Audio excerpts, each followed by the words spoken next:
1 divided by 204.37 कह रही है मैडम, 37 ही ले लो। सॉल्व करके क्या आ रहा है 4.89 यानी 4.9 into 10 to the power -3, 4.893 into 10 to the power -3। कोई इशू मैडम यहाँ तक? एक TL हाइड्रोक्साइड एक ही OH देता होगा, फॉर्मूला कह रहा, तो कंसंट्रेशन ऑफ OH नेगेटिव भी क्या होगी, यही होगी। अब आप ये कह सकते हो सर हमने तो सुना नहीं और आपने पढ़ाया नहीं कि ये वीक बेस है स्ट्रॉन्ग बेस है, कह सकते हो। तो जब कुछ उसने K भी नहीं दिया, जब उसने कुछ अल्फा नहीं दिया, तो we will consider it as strong base. हमें मानना ही पड़ेगा ये पूरा टूटा होगा, नहीं तो हमें क्या पता कैसे होगा। तो बस क्या निकल गई POH की value, POH will be minus log of 4.89 into 10 to the power -3। तो ये जो वैल्यू आई VS का क्या ले लें, लॉग आ गया, कितना है 2.3। हमें तो pH निकालनी थी, pH क्या होता है, तो दिस विल बी 14 माइनस 2.3 यानी क्या आया, बोलो 11.7। बताओ मैडम ये आंसर है या नहीं। अब देखो बाकी मैं और सुना रहा हूँ, कैल्शियम हाइड्रोक्साइड का ये वेट इसके मॉलिक्यूलर वेट से डिवाइड कर देंगे, मोल्स बन जाएंगे, फिर 0.5 से डिवाइड कर देंगे, 0.5 लीटर बन जाएगा, मोलैरिटी ऑफ कैल्शियम हाइड्रोक्साइड आ जाएगी।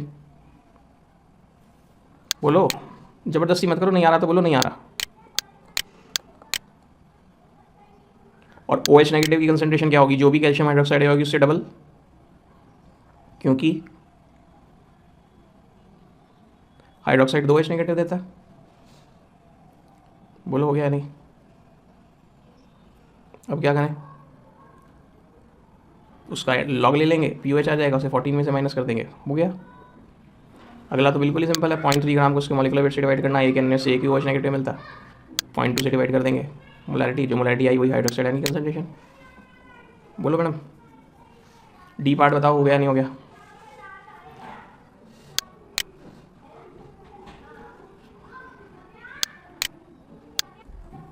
और बताइए 49 का मैडम डी पार्ट आप करके देखिए, नहीं हुआ कल पूछिए। नेक्स्ट क्वेश्चन पूछिए, कौन पूछ रहे थे सर,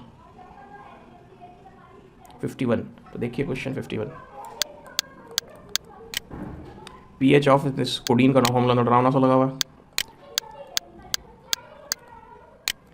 pH दे दी है उसकी कितनी 9.5, यानी ये क्या है बेसिक। इसका आयनाइजेशन कांस्टेंट निकालो, आयनाइजेशन कांस्टेंट याद हो KB बेस का, और PKB भी निकालो। तो कहाँ से निकालने भाई, हमें तो आता नहीं है।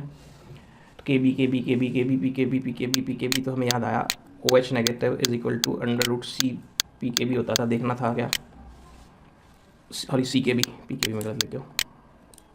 जल्दी देखो फॉर्मूले खोल के, बॉक्स में डला हुआ या नहीं। एसिड्स के केस में H+ यही होता है, बेस के केस में OH नेगेटिव ही होता है। बस किस्सा ख़त्म। जिनकी प्रॉब्लम थी समझ गए आगे क्या होगा। pH से POH क्या आएगी 14 माइनस 9.95, क्योंकि मेरा इंटरेस्ट इसमें है। OH नेगेटिव की कंसंट्रेशन पता चल जाती, C की वैल्यू तो ये दे रखी है, स्क्वायर करके KB आ जाएगा। तो ये क्या आ रहा है माइनस करके 4.05 क्या, तो OH नेगेटिव कंसंट्रेशन क्या होगी एंटी लॉग ऑफ माइनस का 4.05। बोलो एक से बीच में मैं खा गया जिस किसी को 4.05 माइनस का, इसका क्या लेना एंटी लॉग, एंटी लॉग तो लेकिन हमें लेना नहीं आया था इसमें, है सर।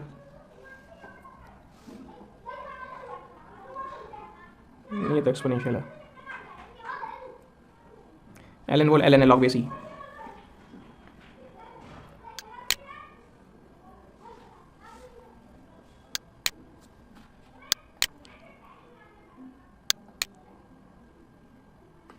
ये आ रहा है answer 8.9 into 10 to the power -5। ठीक है, कोई नहीं, देखो हम इसका दोबारा लॉग ले लेते हैं, फिर वही आ गया, ठीक है यही आएगा कंफर्म। तो अब 0.9 into 10 to the power -5 is equal to root C की जगह क्या 0.005 ये वाला इंटू के बी, दोनों साइड स्क्वायर कर दें, बोलो के बी आ जाएगा या करके दिखाऊं। नेक्स्ट आर्टिकल की तरफ मूव करते हैं हम, solubility and solubility product. Maximum amount of solute that can be dissolved in, कोई तो मदद कर दो मेरी, मुझे आ नहीं रहा।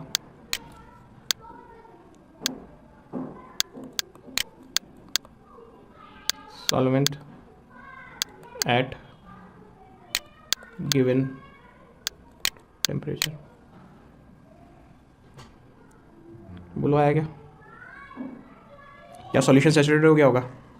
क्या सॉल्यूशन सैचुरेटेड हो गया होगा? तो सॉल्यूशन कैसा होता है ऐसे में सैचुरेटेड, क्योंकि मैक्सिमम अमाउंट जब भूल जाए तो वो सॉल्यूशन सैचुरेटेड ही हो जाता है। नेक्स्ट इंपॉर्टेंट बात क्या आती है?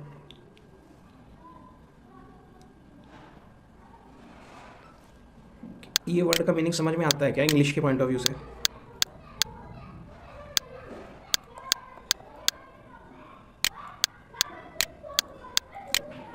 हाँ समझ आता है। जो चीज़ बहुत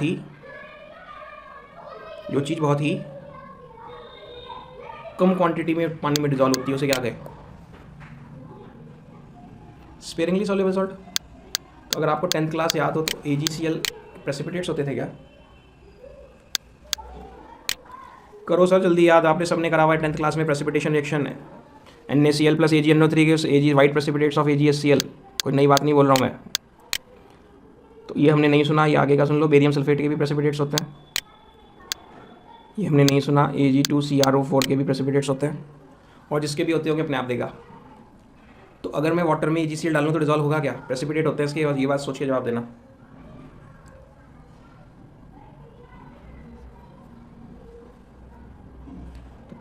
तो प्रैक्टिकली तो हम बोलते थे कि प्रेसिपिटेट वो चीज़ जो डिजॉल्व ना हो रही हो। तो सच ये है कि वो भी डिजॉल्व हुआ होता है, लेकिन इतना थोड़ा सा डिजॉल्व हुआ होता है, इतना थोड़ा सा डिजॉल्व हुआ होता है, इतना थोड़ा सा डिजॉल्व हुआ होता है कि हमें लगता है कि शायद ये डिजॉल्व ही नहीं हुआ। और जब ये थोड़ा सा डिजॉल्व हो गया, बहुत थोड़ा सा ही सही, तो कुछ अनडिजॉल्व वहाँ है, काफ़ी सारा अनडिजॉल्व वहाँ है, मामूली सा डिजॉल्व वहाँ है। और अगर ऐसा है तो क्या इक्विलिब्रियम है?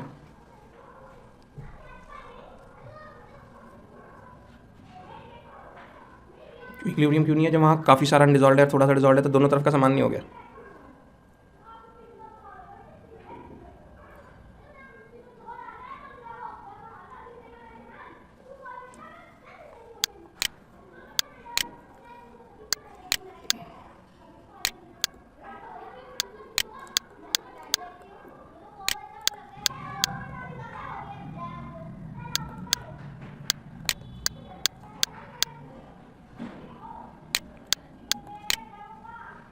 बोलो डायनेमिक इक्विलिब्रियम एस्टैब्लिश्ड। हमें नहीं आ रहा कुछ भी सर, आप क्या बोल रहे हो? तो देखो ये बोल रहा हूँ, मैंने AgCl नाम का सॉलिड पानी में डाला, आपने बोला वो बहुत मामूली सा डिजॉल्व हो जाता है। तो जो डिजॉल्व हो गया होगा, क्या वो Ag प्लस एक्वस और Cl नेगेटिव एक्वस नहीं बन गया होगा? और जो डिजॉल्व हो गया तो ये वहाँ है या नहीं है? ये उस बीकर में है या नहीं है? सर ये कौन Ag प्लस और Cl नेगेटिव वहाँ उस सॉल्यूशन में है या नहीं है? और ये AgCl वहाँ है या नहीं है? आपने जो चुटकी में डाला था, पिंच ऑफ डाला था, उस पिंच में से भी बहुत ही मामूली से डिजॉल्व हुए, बाकी तो सारा ही पड़ा है लगभग। तो जो है ये भी पड़ा है, ये भी पड़ा है, ये भी पड़ा है, तो इसका क्या मतलब वहाँ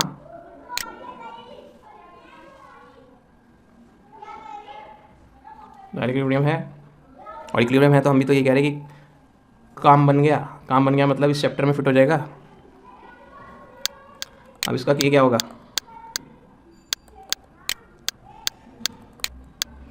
अपॉन, बोलो जल्दी जल्दी। क्या मैं इसे लिख सकता हूँ K into AgCl is equal to Ag plus और Cl नेगेटिव। तो दिस इंटू दिस को एक नया नाम दे दिया,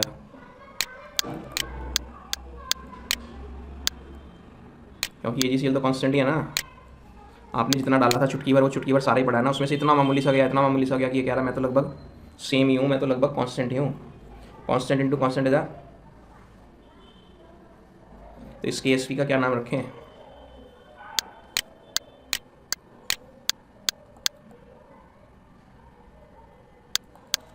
तो इसमें चैप्टर में के ही बहुत सारे नाम नहीं होते जा रहे। सबसे शुरू में KC आया था, फिर बाद में KP हो गया था, फिर बाद में KA हो गया था वीक एसिड के केस में, फिर KB हो गया था वीक बेस के केस में, फिर KH हो गया हाइड्रोलिसिस कांस्टेंट के केस में, अब KSP हो गया स्पेरिली सॉल्युबल सॉल्ट्स के या इक्विलिब्रियम आने के। तो हमारे दिमाग में जो ये आर्टिकल पढ़ाया जाता है, इस आर्टिकल पढ़ने के बाद ये दिमाग में सेट हो जाता है कि ये जो आर्टिकल है ना, ये स्पेरिली सॉल्युबल सॉल्ट्स पे काम करता होगा। लेकिन क्या ये ऐसा नहीं हो सकता सर? सोच के जवाब दो, हो सकता है नहीं, क्योंकि मुझे ये पता ही नहीं था ये बात जब मैं पढ़ता था।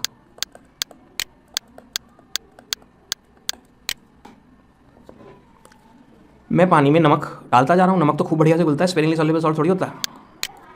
घुलता जा रहा, जब तक घुलता गया, मैंने बोला सैचुरेटेड सॉल्यूशन बन गया। सैचुरेटेड सॉल्यूशन बनने के बाद ही मैंने एक चुटकी और डाल दिया उसमें, और जो चुटकी डाली वो डिजॉल्व हो रही है नहीं?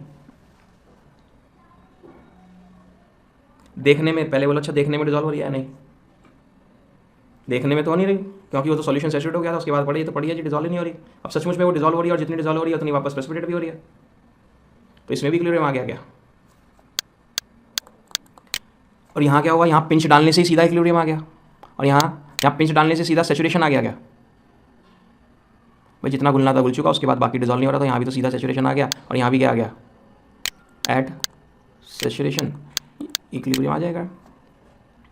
तो इसमें आयनिक प्रोडक्ट क्या, सॉल्युबिलिटी प्रोडक्ट क्या हो जाएगा?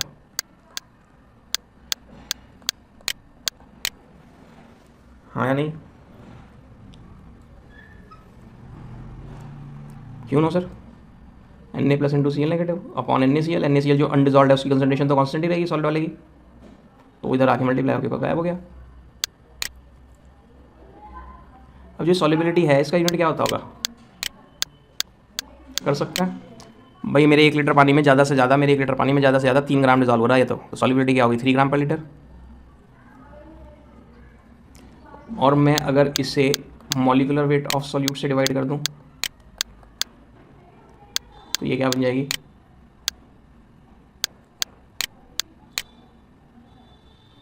बोलो आया नहीं? ये ग्राम जब अपने मॉलिक्यूलर वेट से डिवाइड हो जाएगा तो मोल पर लीटर बन जाएगा, यानी concentration in moles per litre हो गई। तो इतनी मामूली सी बात क्यों पढ़ा रहे हो आप ऐसे ही? क्योंकि आप इतनी बात पे भी अटकते हो जाके। कभी तो वो सॉल्युबिलिटी ग्राम पर लीटर में देगा, कभी वो सॉल्युबिलिटी मोल्स पर लीटर में देगा। तो क्या करना, ग्राम पर लीटर को सॉल्यूट के मॉलिक्यूलर वेट से डिवाइड कर दोगे तो क्या बन जाएगा? मोल पर लीटर। और मोल पर लीटर हो गया तो in terms of concentration moles per litre आ गई।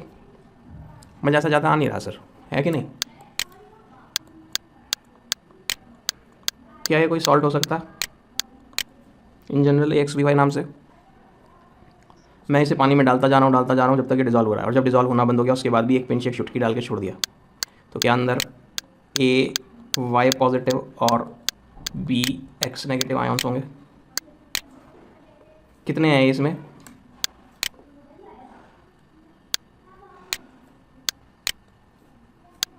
CaCl2 में Ca कितने हैं? 1 नहीं है। Cl कितने हैं? 2 नहीं है। तो AXBY में A कितने हैं? X। B कितने हैं? Y। लेकिन A पे चार्ज क्या है? Y plus. B पे चार्ज क्या है? पोटेशियम सल्फेट में कैटायन कौन है? K प्लस नाम सुना क्या कभी? सच रिस्पॉन्स देते जाओ जल्दी जल्दी, कोई दिक्कत नहीं। K प्लस को पोटेशियम आयन कहते हैं क्या? जिनके ऊपर पॉजिटिव चार्ज उन्हें कैटायन कहते हैं। और जब हमने पीरियोडिक टेबल चैप्टर पढ़ा, और जब हमने क्लास 10th पढ़ी, और जब हमने रिडॉक्स चैप्टर पढ़ा, हमने कहा एल्कली मेटल्स पर हमेशा +1 चार्ज होता है। जब पोटेशियम सल्फेट में कैटायन कौन होता है? Potassium ion K+। एनायन कौन होता है? Sulphate ion SO4 2 negative. अब इसमें कैटायन पोटेशियम आयन है, सल्फेट आयन 2 नेगेटिव आयन है। इसको क्रॉस करना सीखा था 9th क्लास में ऐसे। इसको क्रॉस करने से ही तो फॉर्मूला क्या बना था? K2 और SO4। तो मैं आपसे पूछ रहा हूँ इसमें कैटायन कौन है? तो हमारा आंसर है जी K+ है। इसमें एनायन कौन है जी? SO4 2 नेगेटिव है। हमने पूछा अच्छा K+ कितने हैं? कि जी 2 हैं। सल्फेट कितने हैं? कि जी 1 है। नहीं आप भी पक्का? तो मैं आपसे पूछूं इसमें कैटायन कौन है, तो आप क्या करो, इस y को इसके सिर पे बिठा दो y प्लस, एनायन कौन है, इस x को इसके सिर पे बिठा दो bx नेगेटिव। अच्छा a नाम वाले कैटायन कितने हैं, कैटायन तो जी x हैं, b नाम वाले एनायन कितने हैं कि जी y हैं, k प्लस, k तो प्लस है लेकिन कितने k प्लस हैं जी, 2 हैं, a कितने हैं, तो a नहीं है जी, a y प्लस हैं लेकिन है कितने हैं तो x। नहीं चलो हो गया, देखी जाएगी। अब ये जो कैटायन है, जो इसका कोफिशिएंट होता है, इसका कोफिशिएंट 1 था तो पावर 1 बन गई थी, इसका कोफिशिएंट 1 था तभी तो पावर 1 बनी थी, इसका कोफिशिएंट 1 था तभी तो पावर 1 बनी थी, तो इसका कोफिशिएंट x हो जाएगा और bx नेगेटिव का कोफिशिएंट y हो जाएगा। कोई दिक्कत?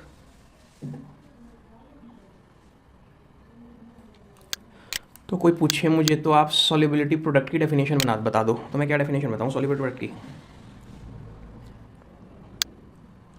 बताओ इंग्लिश में। बिल्कुल, साथ में बस एट अ गिवन टेम्परेचर लगा देते हैं, क्योंकि जब तक टेम्परेचर कांस्टेंट रहता है तभी के की वैल्यू कांस्टेंट रहती है। नहीं बोलो, may be defined as product, कौन सा प्रोडक्ट है ये, मैथ्स वाला, मल्टीप्लिकेशन वाला, defined as multiply by product of किनका, और रिफाइन कर दो मोलर कंसंट्रेशन, क्योंकि ये मोल्स पर लीटर में और ये भी मोल्स पर लीटर में, इसलिए क्या बोल दिया मोलर कंसंट्रेशन ऑफ आयंस। वो आयंस कहाँ है, इन आर, क्योंकि सैचुरेटेड सॉल्यूशन होगा तो वहाँ इक्विलिब्रियम आएगा, और इक्विलिब्रियम आएगा तभी आप केएसपी बना सकते हैं। In are saturated solution where product of concentration हो गई, उनकी कुछ पावर भी है क्या कंसंट्रेशन टर्म की, क्या, where each concentration term is raised, जब इक्विलिब्रियम कांस्टेंट लिखा था शुरू में क्या बोला था, is raised to the power equal to its stoichiometric coefficient लिखा था या नहीं, लेकिन इस बार क्या लिखेंगे, equal to number of A Y plus की पावर एक्स क्यू लिखा, क्योंकि उसके कितने नंबर ऑफ आयंस मिल रहे X, equal to number of क्या आयंस प्रोड्यूस्ड, कब, बाय डिसोसिएशन, ये डिसोसिएशन हो रहा है ना, एक्स बी वाई डिसोसिएट हो रहा है बाय डिसोसिएशन, किसके डिसोसिएशन, ऑफ वन,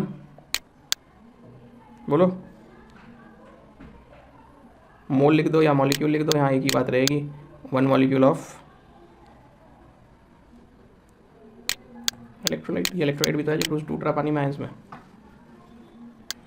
ये डेफिनेशन बेचारी वाइवा में खूब पूछ ली जाती है, केमिस्ट्री के प्रैक्टिकल के वाइवा में, और मैक्सिमम लोगों को डेफिनेशन याद नहीं होती। ठीक है, बिल्कुल इसके पैरेलल एक टर्म है QSP, क्या QSP कौन, जैसे याद आ गया KC और QC, KP और QP, ऐसे KSP और QSP, तो इसको क्या कहते हैं,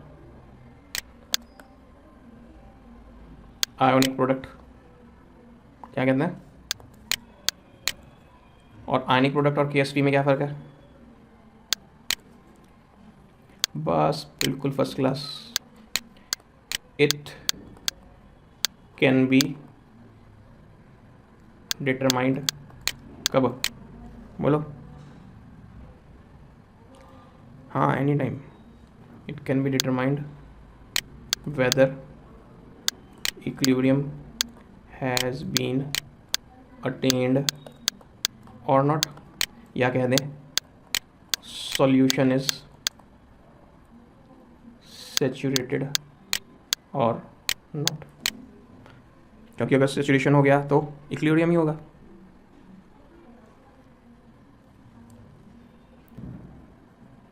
determination of KSP from solubility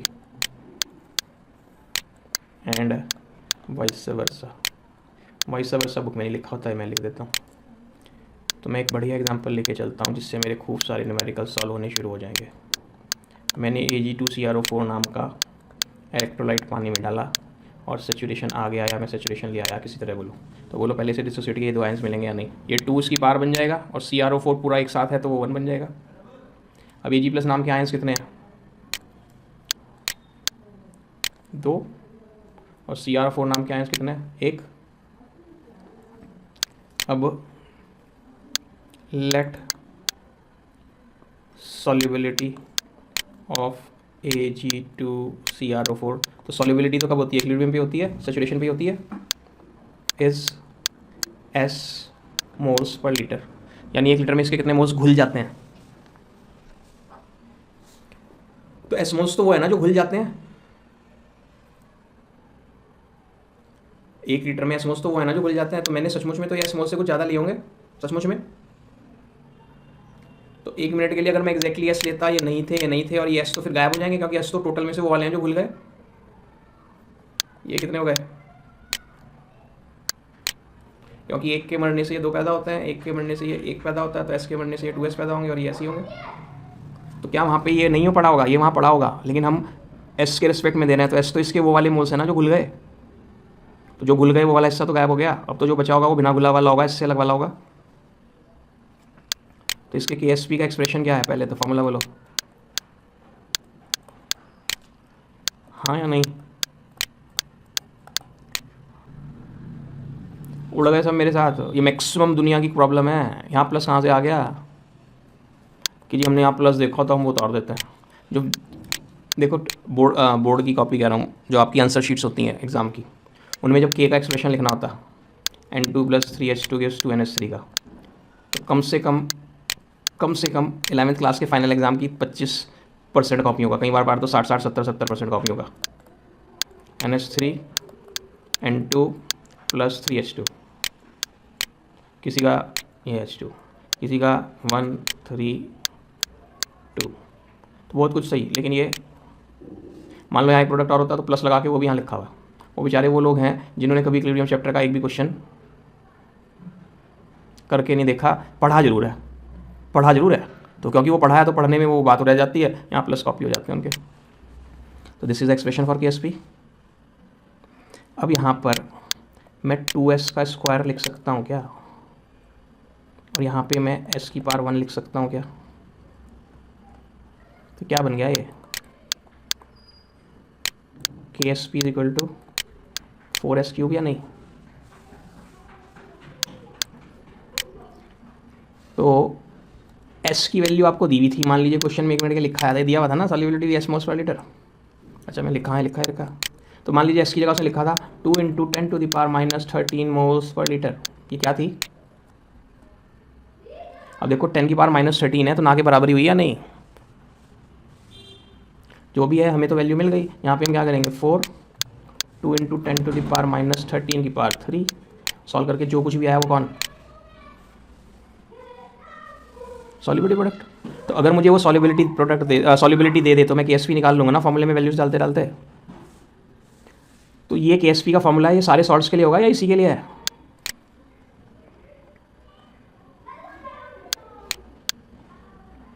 इसी के लिए नहीं, सॉल्युबिलिटी तो इसकी दी है वो तो ठीक है। मैं आपको इस वाले फॉर्मूले में AgCl की सॉल्युबिलिटी भी S दे दूँ, इसकी सॉल्युबिलिटी भी S दे दूँ, तो क्या होगा? ये जब गायब हो जाएगा यहाँ ये कितने होंगे S और ये भी कितने होंगे S। तो किसके KSP के एक्सप्रेशन में क्या लिखोगे? S × S, यानी S² = KSP, यानी S = √KSP। क्या इससे ये भी आ जाएगा S = KSP/4 की पावर 1/3। तो मैंने वाइस वर्सा लिखवाया था, आप समझ गए। और ये मेरे न्यूमेरिकल शुरू हो गए। अगर मैं बुक खोलूँ आज साइड बुक, वो कह देगा Ag2CrO4 की KSP की वैल्यू ऐसे कुछ है,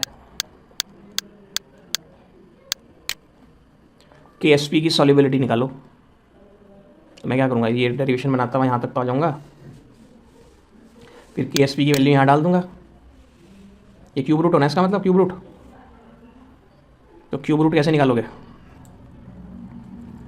लॉग लेके, log S = 1/3 लॉग, और अंदर जो कुछ होगा वो सब उसका लॉग ले लोगे। आंसर जो आ जाएगा लॉग लेने के बाद उसको 3 से डिवाइड कर दोगे, कोई वैल्यू आ गई होगी या नहीं, और फिर एस क्या होगा, एस क्या होगा, ये लॉग उधर जाएगा उस वैल्यू के एंटी लॉग, तो उसका एंटी लॉग लेके इसकी वैल्यू आ जाएगी। तो कैलकुलेशंस काफ़ी मुश्किल होने वाली हैं। तो एक मिनट मैडम, तो सॉल्युबिलिटी से KSP और KSP से सॉल्युबिलिटी निकाल सकते हैं या नहीं। अब वो क्वेश्चन में कह दिया मैं KSP की वैल्यू आपको बता रहा हूँ, सॉल्युबिलिटी बताओ, तो आपने सॉल्युबिलिटी निकाल दी, यूनिट क्या आएगा इसका, मोल्स पर लीटर। उसने कह दिया नहीं मुझे सॉल्युबिलिटी ग्राम पर लीटर में चाहिए, तो क्या करूँ, मल्टीप्लाई बाय मॉलिक्यूलर वेट। जैसे अभी ग्राम पर लीटर को मॉलिक्यूलर वेट से डिवाइड करने से मोल पर लीटर बन गए थे, तो मोल पर लीटर को मॉलिक्यूलर वेट से मल्टीप्लाई करके ग्राम पर लीटर बन जाएंगे।